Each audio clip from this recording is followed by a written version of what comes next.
SIR এর কাজ কিভাবে এগোবে তা নিয়ে জুডিশিয়াল অফিসারদের সঙ্গে কমিশনের প্রতিনিধিদের বৈঠক।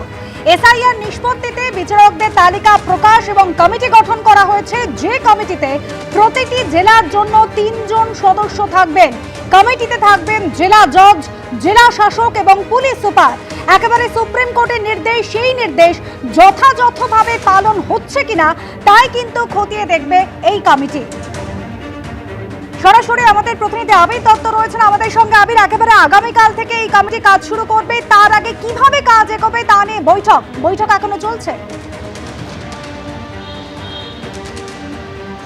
দেখো, একেবারেই আগামীকালের মধ্যে থেকেই কিন্তু কাজ শুরু করে দিতে হবে, যেমনটা ঠিক হয়েছে। কিন্তু তার আগেই আজকে কিন্তু এই যে বৈঠক আমরা দেখলাম, বেশ কয়েক ঘন্টা ধরে এই বৈঠক চলেছে। ইতিমধ্যে একের পর এক বিচারকরা তারা আছেন এবং আমরা দেখছি যে এখানে নির্বাচন কমিশনের আধিকারিকদের থেকে আরম্ভ করে বিভিন্ন জাজেরা তারা আছেন। তার সঙ্গে সঙ্গে আমরা দেখলাম একের পর এক জাজেদের গাড়ি।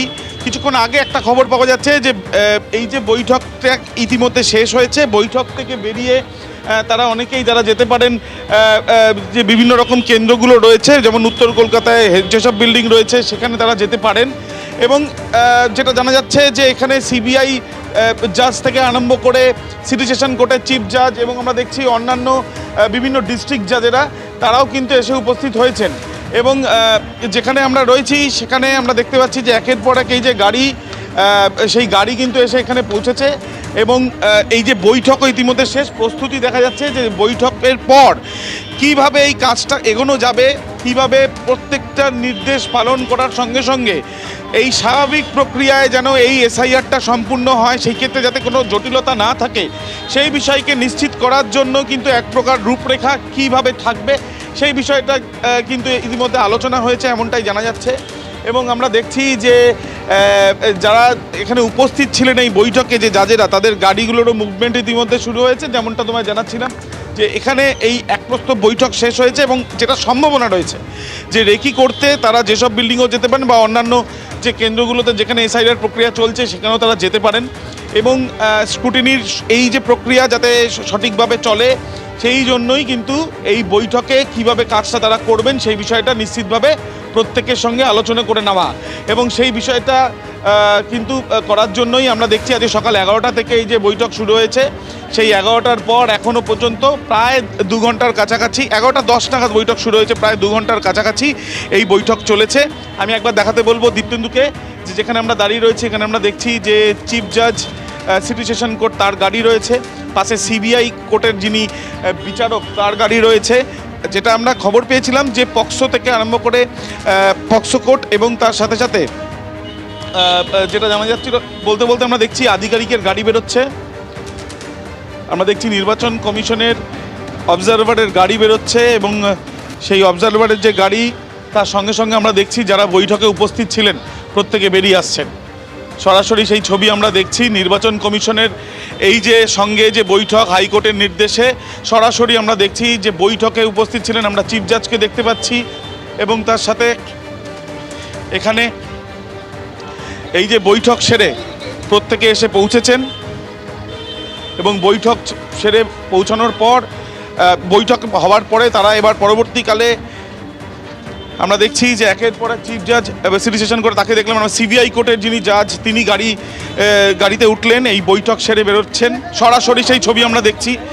এবং এই প্রক্রিয়া যাতে স্বাভাবিকভাবে হয় বা এই প্রক্রিয়াতে যাতে কোনো রকম আর জটিলতা না থাকে এবং সেই লজিক্যাল ডিসক্রিপেন্সিস থেকে আরম্ভ করে অন্যান্য যে সমস্যাগুলো সেগুলো যাতে কোনো রকমভাবে জটিলতার জায়গায় না পৌঁছয় সেই বিষয়টা নিশ্চিত করারই চেষ্টা চলছে। সরাসরি সেই ছবি আমরা দেখছি টি বোর্ডের সামনে, যে টি বোর্ডের সামনে ইতিমধ্যে বৈঠক সেরে একের পর এক বিচারকরা তারা বেরোচ্ছেন এবং তারা বেরিয়ে তারা তাদের নিজেদের কি কাজ রয়েছে বা তারা কিভাবে কাজটা সম্পূর্ণ করবেন সেই বিষয়টা নিশ্চিতভাবে বুঝে নেওয়া তারা চেষ্টা চালিয়েছেন। এখনও পর্যন্ত আমরা দেখছি যে এই বৈঠক প্রায় 2 ঘন্টা পর শেষ হয়েছে এবং 2 ঘন্টা পরে এই শেষ হওয়ার পর বৈঠক থেকে বেরিয়ে আসছেন একের পর এক বিচারকরা এবং তারা তাদের নিজেদের গাড়িতে করে তাদের জায়গায় তারা পৌঁছচ্ছেন। আরও একবার ছবিটা আমরা দেখাবো সামনাসামনিভাবে। আমরা দেখছি যে এখানে যারা রয়েছেন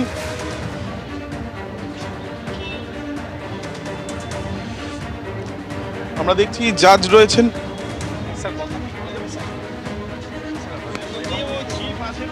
না, আপনাদের মিটিংয়ে আপনারা সবাই ছিলেন?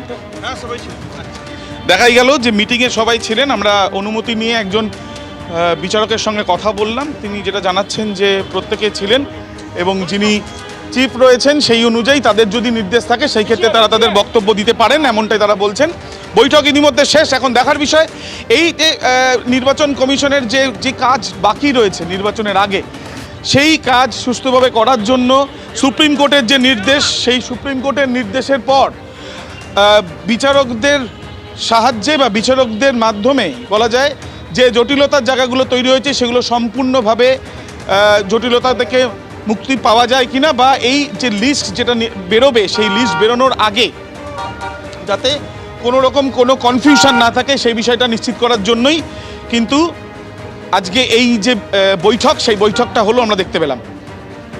একেবারে আবির সঙ্গে থাকো। আপনারা দেখলেন যে বৈঠক ইতিমধ্যেই শেষ হয়েছে, আর ইতিমধ্যেই কিন্তু বিজ্ঞপ্তি জারি করে প্রত্যেকটি জেলার জন্য হাই পাওয়ার কমিটি তৈরি করে দিয়েছে কলকাতা হাইকোর্ট, এবং সেই বিজ্ঞপ্তিতে বলা হয়েছে যে প্রত্যেকটি জেলার ওই নজরদারি কমিটিতে থাকবেন জেলা জজ, জেলা শাসক এবং পুলিশ সুপার।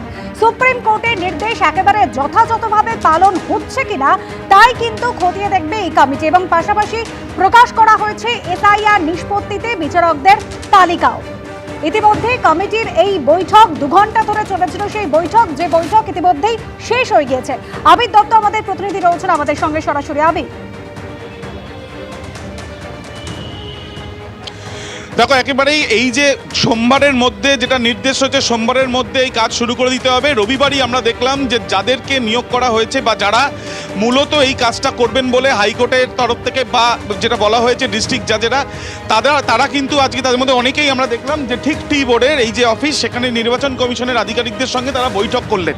যেটা সূত্র মারফত জানা যাচ্ছে মূলত এই কাজটা কিভাবে হবে তার রূপরেখা বোঝার জন্য বা সেই বিষয় নিয়ে আলোচনা করার জন্যই যাদেরা তারা এসছেন। সেখানে একাধিক ডিস্ট্রিক্ট জাজদের আমরা দেখছি, যেমনটা জানা যাচ্ছিল যে পক্সো আদালতের যারা বিচারক এবং তার সাথে সাথে যারা এনডিপিএস অর্থাৎ মাদক সংক্রান্ত মামলার যারা মাদক সংক্রান্ত মামলায় যারা বিচারক থাকেন, সেই বিচারকরা বিভিন্ন যে কোর্টে তারা রয়েছেন ডিস্ট্রিক্ট কোর্টে, সেই ক্ষেত্রে তাদেরকে নিয়োগের একটা বিষয় জানা যাচ্ছিল এবং তারা বিষয়টা দেখবেন বিভিন্ন জায়গায় ভাগ করে করে।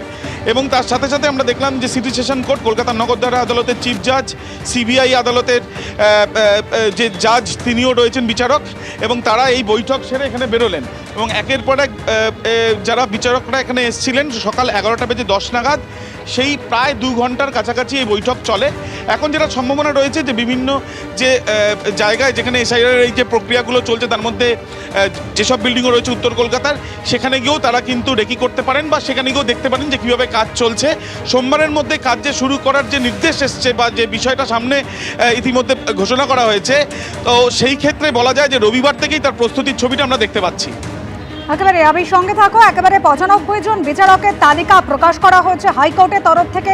আগামীকাল থেকে কাজ শুরু নির্দেশ ছিল, সেই মতো কিভাবে কাজ এগোবে, এসআইআর এর যে বাকি কাজ রয়েছে, লজিক্যাল ডিসক্রিপেন্সি নিয়ে যে সমস্ত অভিযোগ রয়েছে, সেই অভিযোগ খতিয়ে দেখার জন্য কমিটি কিভাবে আগামীকাল থেকে কাজ শুরু করবে তা আজ আলোচনা হলো প্রায় 2 ঘন্টার এই বৈঠকে।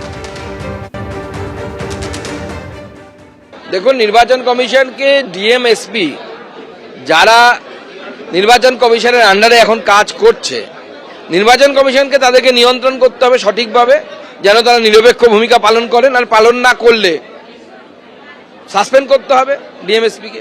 যা হবে আমাদের বক্তব্য একটা স্পষ্ট, যারা ভারতীয় নাগরিক তারা ভোট দেবে, যারা ভারতীয় নাগরিক নয় তারা ভোট দেবে না। দেখুন, সুপ্রিম কোর্ট পুরোপুরি বলে দিয়েছে যে এই প্রশাসন ব্যর্থ, অপদার্থ এবং এদের নিরপেক্ষতা বলে কিছু নেই। সেটা মমতা বন্দ্যোপাধ্যায়ের সরকার, সেটা সুপ্রিম কোর্ট প্রধান বিচারপতি বলে দিয়েছে। আর কোনো সিলমোহরের প্রয়োজন নেই, পুরো আইএসআই মার্কযুক্ত হয়ে গেছে।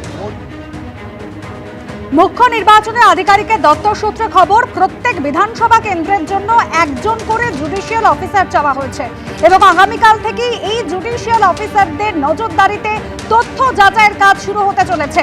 গোটা প্রক্রিয়া সিসিটিভি ক্যামেরা নজরদারিতে চলবে। গতকাল সন্ধ্যে পর্যন্ত 45 লক্ষ ভোটারের তথ্য যাচাইয়ের কাজ বাকি রয়েছে বলে নির্বাচন কমিশন সূত্রে খবর ছিল। আর গতকাল জেলা জজদের নিয়ে একটি ভার্চুয়াল বৈঠকও করেছিলেন হাইকোর্টের প্রধান বিচারপতি। তারপর আজকে এই বৈঠক সম্পন্ন হলো।